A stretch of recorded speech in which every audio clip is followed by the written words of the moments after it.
आज की कथा भरत महाराज की कहानी है और ये भागवतम में एक खास कथा कही गई है जो हमारे रीइंकार्नेशन के जो जितने सवाल हैं उनको ये प्रॉपर ठोस सबूत के साथ में प्रस्तुत करती है हमारे सामने। बहुत सारी कहानियां हम सुनते हैं अलग अलग ग्रंथों में, न्यूज़पेपर्स में कभी कभी चर्चा होती है न्यूज में कि इसका रीइंकार्नेशन हुआ, बट बहुत सारी कम्युनिटीज इनको मानती भी नहीं है। पर हमारे शास्त्र में खास प्रमाण के साथ ये भरत महाराज की कथा इस प्रकार कही गई है कि इनके आगे के 2 जन्मों की कहानियां इसमें दी हुई है। इस कथा से खास ये समझ में आता है कि what is the importance of सत्संग का इम्पोर्टेंस क्या है, कि लाइफ में अपने एक फोकस और डेडिकेशन रखना क्यों एक इम्पोर्टेंट, बहुत इम्पोर्टेंट एस्पेक्ट है, to have a focus and dedication, कि हम क्या चाहते हैं अपने जीवन से और अच्छे विचार रखकर इस जीवन को जीना और सत्संग के साथ में जोड़ना ये कितना इम्पोर्टेंट है, ये हमको इस कथा से पता चलेगा। तो ओम अज्ञानतिमिरान्धस्य ज्ञानाञ्जनशलाकया चक्षुरुन्मिलितं येन तस्मै श्रीगुरुवे नमः। वाञ्छकल्पतरुभ्यश्च कृपा सिन्धुभ्यैव च पतितानां पावनेभ्यो वैष्णवेभ्यो नमो नमः। हे कृष्ण करुणा सिन्धु दीनबन्धु जगत्पते गोपेश गोपिका कान्त राधा कान्त नमोस्तुते। तप्त कांचन गौरांगी राधे वृंदावनेश्वरी वृषभानुसुते देवी प्रणमामि हरिप्रिये। हरे कृष्णा कृष्णा कृष्णा हरे हरे, हरे राम राम राम हरे हरे। तो भरत महाराज जो थे उनकी कथा इस प्रकार आती है कि वो अपने पिता ऋषभ देव के 99 100 पुत्रों में से सबसे बड़े पुत्र थे। He was the eldest of 100 sons। और उनके जो छोटे 99 जो भाई थे वो उनके लिए एक एग्जाम्पल स्वरूप थे। ऋषभ देव राजा जो थे वो स्वयंभू मनु के वंश में उनका जन्म हुआ था और ऋषभ देव उनके पिता जो थे वो हमेशा अपने पुत्र की भक्ति और उनके चरित्र से इतने ज्यादा प्रभावित थे कि वो अपने बाकी 99 जो बेटे थे उनको हमेशा बोलते थे कि देखो इस प्रकार बना करो, भक्ति करो तो भरत महाराज जैसी, बेटा बनो तो भरत महाराज जैसा, व्यक्ति बनो तो ह्यूमन बीइंग बनो तो भरत महाराज जैसे, कि आप सब ऐसे बड़े भाई के पद चिन्हों पर चला कीजिए और इनका अनुसरण कीजिए। तो तब भरत महाराज को ऋषभ देव ने अपने राज्य का राजा घोषित कर दिया। बहुत धार्मिक, बहुत नेक और बहुत, मतलब बहुत ही जैसे परफेक्ट जो बोलते हैं इस प्रकार का उनका रूल था। और वो perfect rule according to Bhagavatam कहा गया है कि 1 करोड़ वर्षों तक उन्होंने अपने राज्य पे राज किया। ये हम सतयुग की कहानी सुना रहे हैं, तो सतयुग में ऐसे ही उनके जीवन हुआ करते थे, बहुत ज्यादा लंबी लंबी उम्र हुआ करती थी। ये थोड़ा मतलब है, that is a difference between every युग दैट हैपेंस। तो जब 1 करोड़ वर्षों तक भरत महाराज ने अपने राज्य के ऊपर बहुत सुंदर तरीके से राज्य किया, उसके बाद उन्होंने कहा कि अब बस बहुत हो गया। भक्ति करते करते इतना राज्य भी कर लिया, अच्छा किया, प्रजा उनके लिए ऐसा जैसे पुत्र समान उनके लिए वो प्रजा थी। उसके बाद उन्होंने सोचा अब मुझे वानप्रस्थ ले लेना चाहिए। वानप्रस्थ अर्थात वन में प्रस्थान करना। उस समय वानप्रस्थ आश्रम जो था, गृहस्थ आश्रम के बाद में जब एक उम्र हो जाए तो जो व्यक्ति था वो एकांत में जाकर अपनी छोटी कुटिया या कुछ बनाकर और वन में जाकर, जंगल में जाकर और वहां पर रहने लग जाते थे, ताकि वहां पर दुनियादारी की चीज से मोह छूट जाए और हम भगवान के चरणों में चित्त लगाकर और भजन कीर्तन कर सके, ज्यादा समय भगवान की भक्ति में बिता सके। तो इस प्रकार कहते हैं कि जो भरत महाराज थे वो वन में जाकर, पुलह आश्रम में जाकर उन्होंने अपनी भक्ति को आगे बढ़ाने के लिए वहां पर और भजन कीर्तन और साधना करना शुरू किया। इतनी साधना उन्होंने करी, इतनी घोर, मतलब this is not tapasya, let me tell you, this is just normal, जैसे इंसान आप और मैं या कोई भी जो है एकदम एक चित्त एकाग्र मन से, फोकस से और एकदम पूरी तरह से समर्पित हृदय से उन्होंने जो भक्ति करी, तो उस भक्ति का ऐसी सीमा तक वो पहुंचे हैं कि उन्हें भाव भक्ति की वो सीमा तक पहुंच गए थे। तो भाव भक्ति की सीमा कैसी होती है? जैसे गोपियों का भाव था कृष्ण के लिए, और गोपियां यदि आपको लगती है कि अरे वो तो नॉन अटेनेबल, तो जैसे सूरदास का भाव था कृष्ण के लिए, तो जिस प्रकार सूरदास ने अटेन किया वो प्रेम भाव, सूरदास तो अभी 500 साल पहले ही थे, तो उस प्रकार का भाव, वो जात भक्ति का भाव, इस लेवल पर महाराज भरत जो है वो पहुंच चुके थे। एक दिन क्या हुआ, इतनी चरम भक्ति पर पहुंच के भाव भक्ति प्रेम भाव में डूबे रहते थे, और कहते हैं कि पुला आश्रम में भक्ति करते करते उन्हें हरि के दर्शन भी हुए, भगवान ने उनको स्वयं दर्शन भी दिए हैं, और इससे उनकी भक्ति और भी ज्यादा गूढ़ और ज्यादा मजबूत हो गई थी।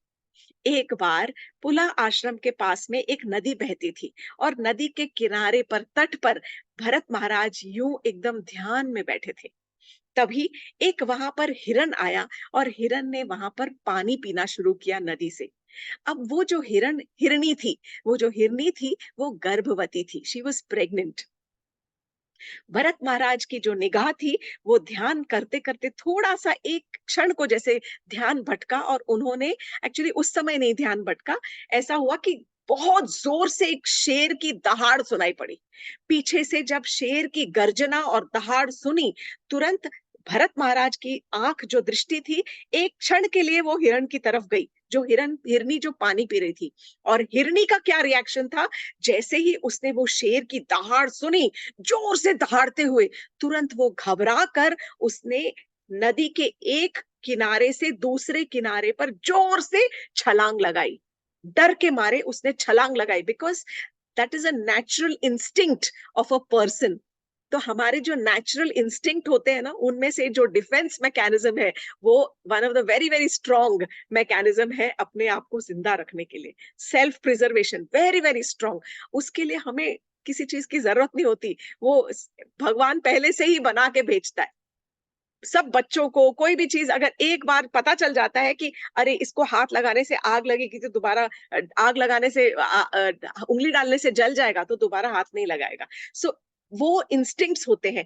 वैसे ही जो हिरनी थी, उसने इतनी जोर से छलांग मारी नदी के दूसरे तट पर, तो छलांग मारते वक्त वहां पर उसका जो छोटा बेबी था वो गिर गया नदी के अंदर। She immediately delivered the baby.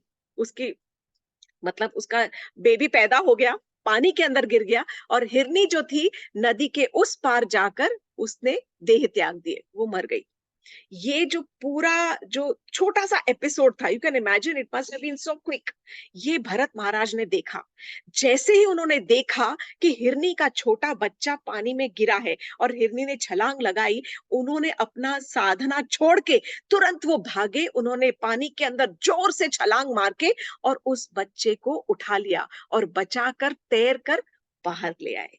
ये उनका कंपैशन था, उनकी करुणा थी कि उन्होंने इस प्रकार, उनका हृदय करुणा से भर गया और उन्होंने उस बच्चे को बचाकर और बाहर लेके आ गए।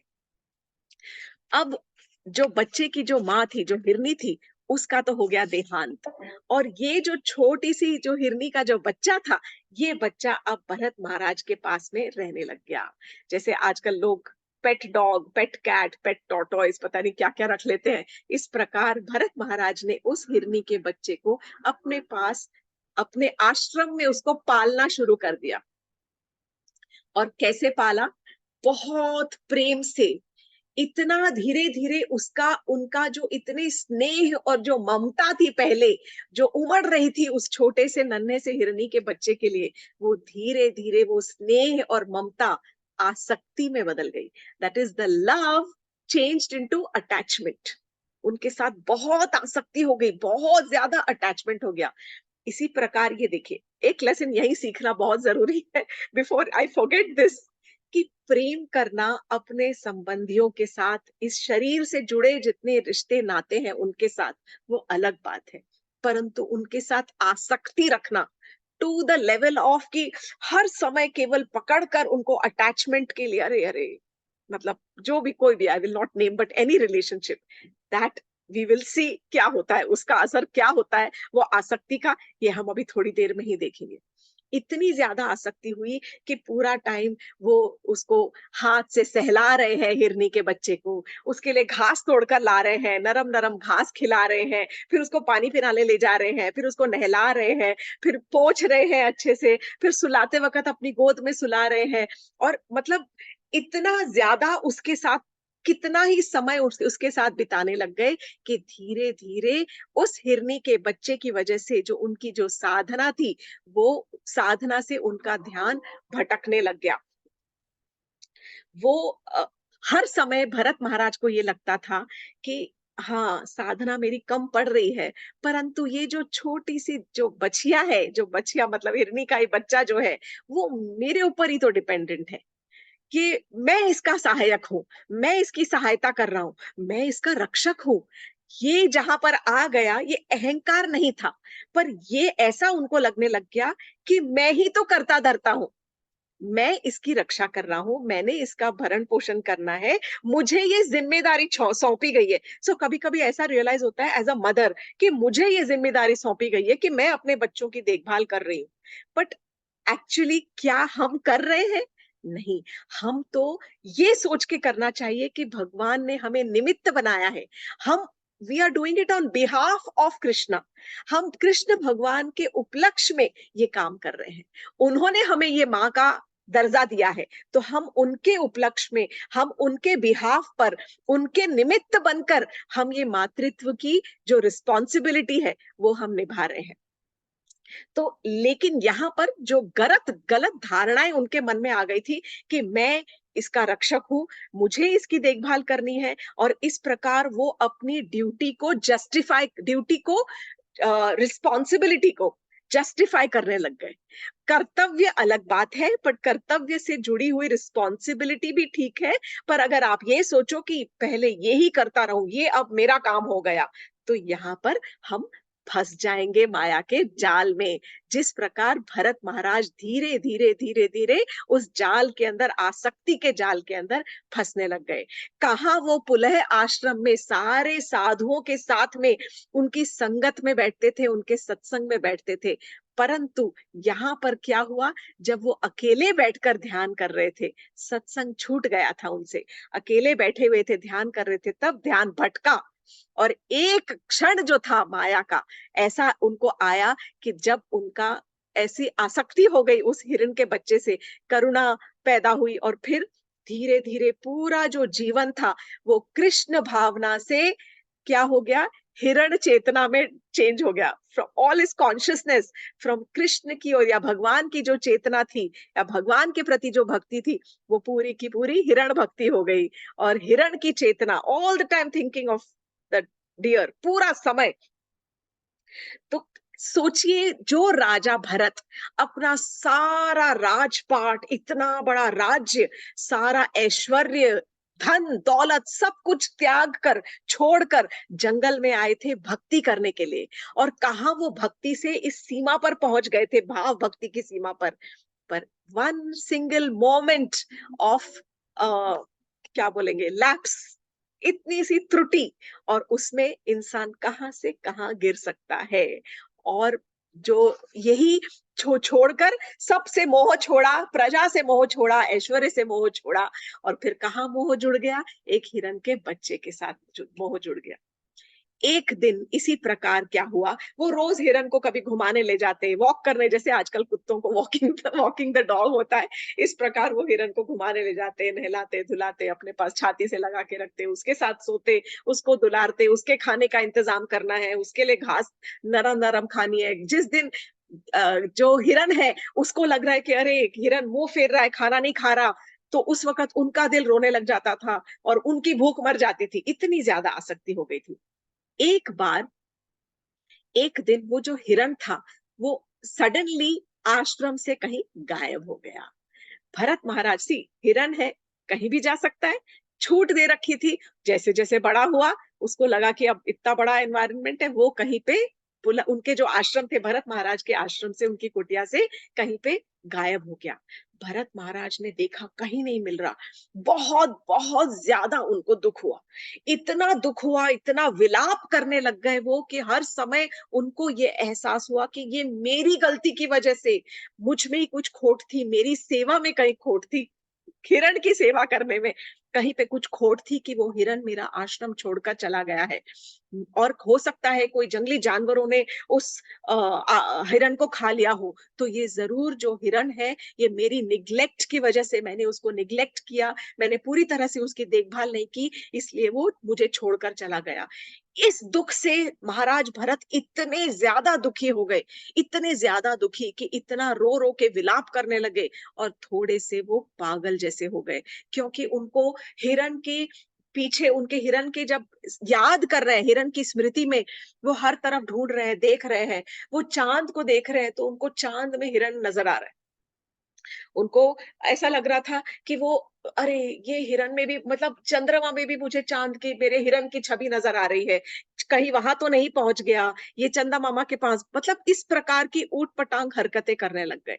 और इतने विरह में उन्होंने अपने आप को इतना निग्लेक्ट कर दिया कि इस विलाप करते करते भरत महाराज ने उस हिरण को सोचते और उनको ध्यान में करते हुए भरत महाराज ने अपने देह त्याग दिए।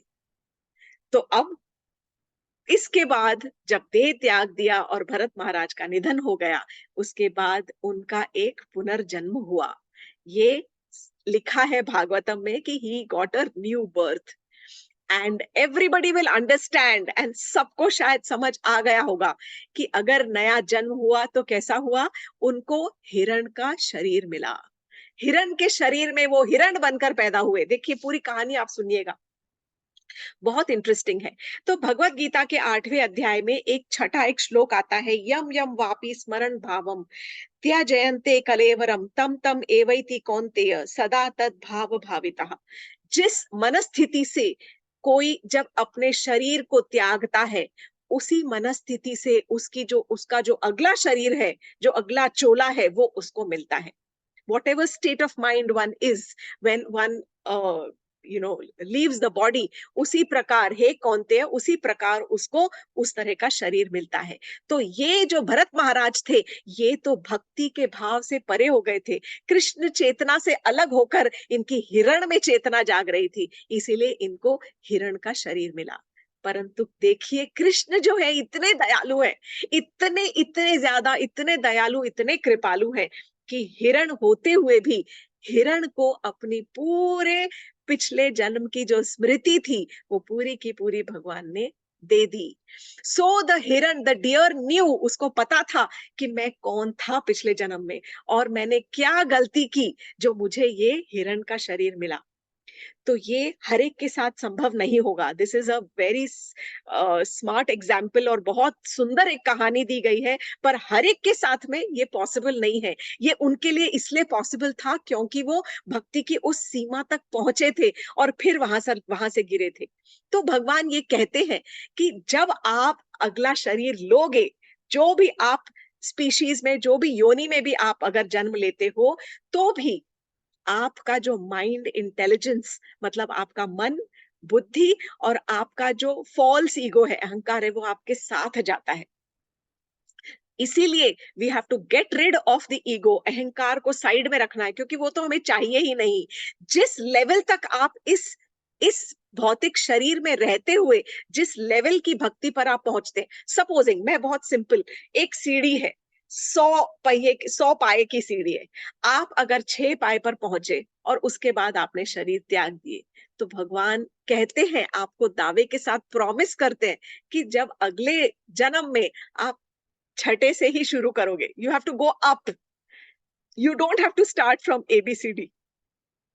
ये आपको, तो हम क्यों ना इसी जन्म में मानव शरीर में होते हुए हम ये कोशिश पूरी करें कि हम जितने ज्यादा सीढ़ियां इस जन्म में चढ़ सके, जितना ज्यादा प्रेम भक्ति का एक्सपीरियंस कर सके, उतना हम क्यों ना करें। क्यों हम, बट क्या करें, it is very very very very difficult, very difficult कि सब चीजों से मोह माया छोड़ के और हट के और केवल हर समय ध्यान करते रहे, भगवान का भजन करते रहे। ये कहना आसान है, बहुत मुश्किल है। पर ये भी है, इतना थोड़ा-सा दिलासा होता है कि यदि एक बार आपने वो जर्नी शुरू कर दी, then there is no looking back. Then Krishna will hold your hand, वो आपका हाथ पकड़ के धीरे-धीरे ही सही, आपकी गति से, आपके स्पीड से आपके साथ चलकर आपको लेके जाएँगे। तो हम पुनः आते हैं फिर से उस कथा पर, जब वो हिरण जो था, उनको जो हिरण भरत, अब उनको नाम देंगे। जो हिरण भरत थे, उनको अपने पूरे पूर्व जन्म की सारी कथा, पूरी कहानी उनको सब याद थी। तो उन्होंने रियलाइज किया कि सबसे पहले जो मेरी गलती मैंने की थी, मैंने सत्संग नहीं किया। तो तुरंत वो हिरण जो थे, वो पुनः पुला आश्रम में जाकर, और सारे जहाँ पे संत रहते थे, जहाँ पर संत कथा करते होते थे, भगवत कथा होती थी, उस कथा में जाकर वो हिरण हमेशा बैठ जाता था और चुपचाप शांति से सब कथा सुनता ही रहता था।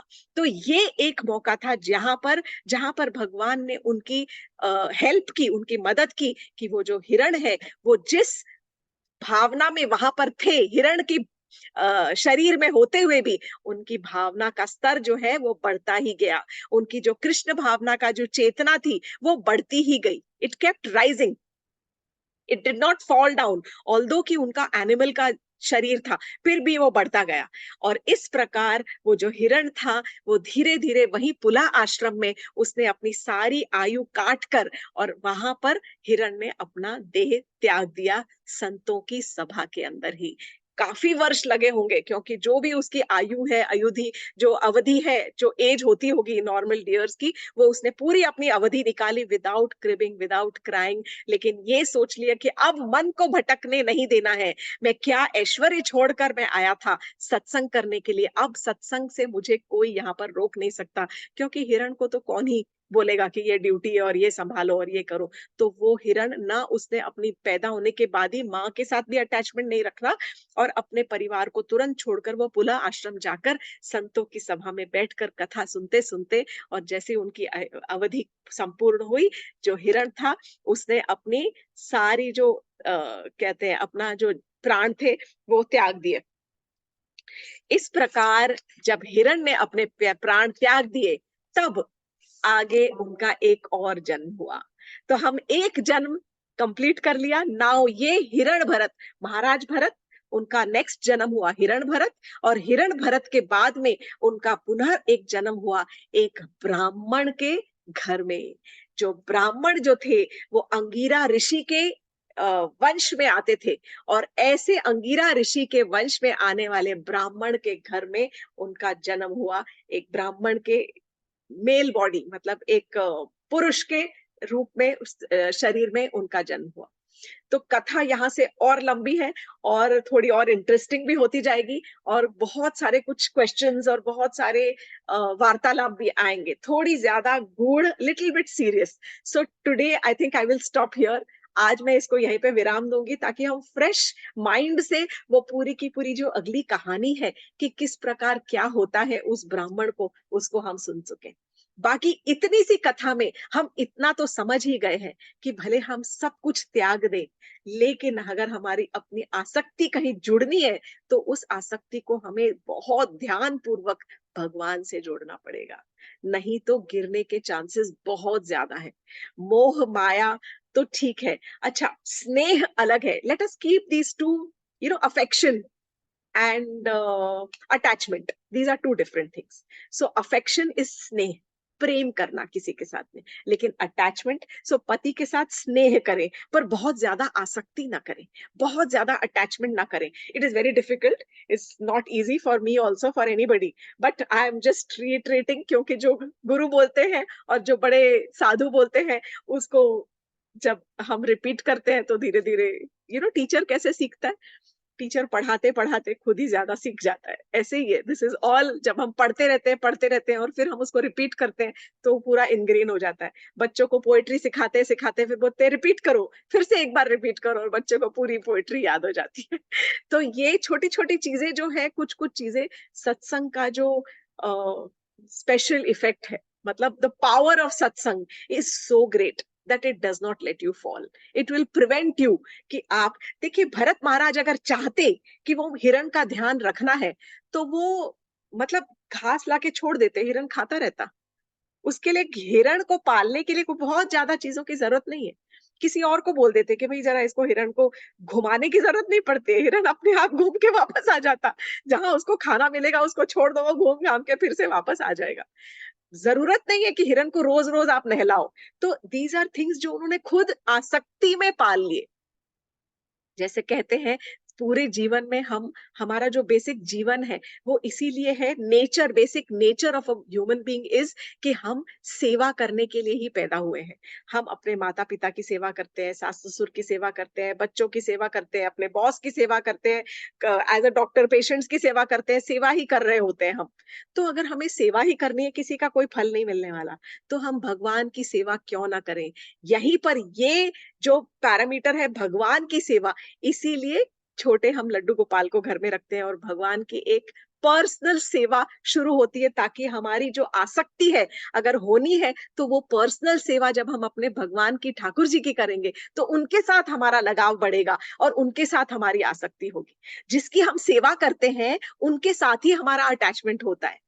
इसीलिए हम कहते हैं सनातन धर्म में, और कहा गया है यही, कि जब हम ठाकुर जी की सेवा करेंगे या भगवान जी की किसी प्रकार सेवा करते हैं तो हमारी आसक्ति उनके साथ बढ़ेगी और उनके साथ हमारी लगन लगेगी। तो आज की कथा को हम यहीं पे विराम देते हैं। मिलेंगे अगले हफ्ते भरत महाराज के सेकंड रीइंकार्नेशन के साथ में। अगर कुछ और इंटरेस्टिंग चीजें आपको इससे सीखने को मिली या कुछ और कथाएं आपने सुनी हुई है तो जरूर मुझे बताइएगा। Thank you very much. हरे कृष्णा, जय श्री कृष्ण।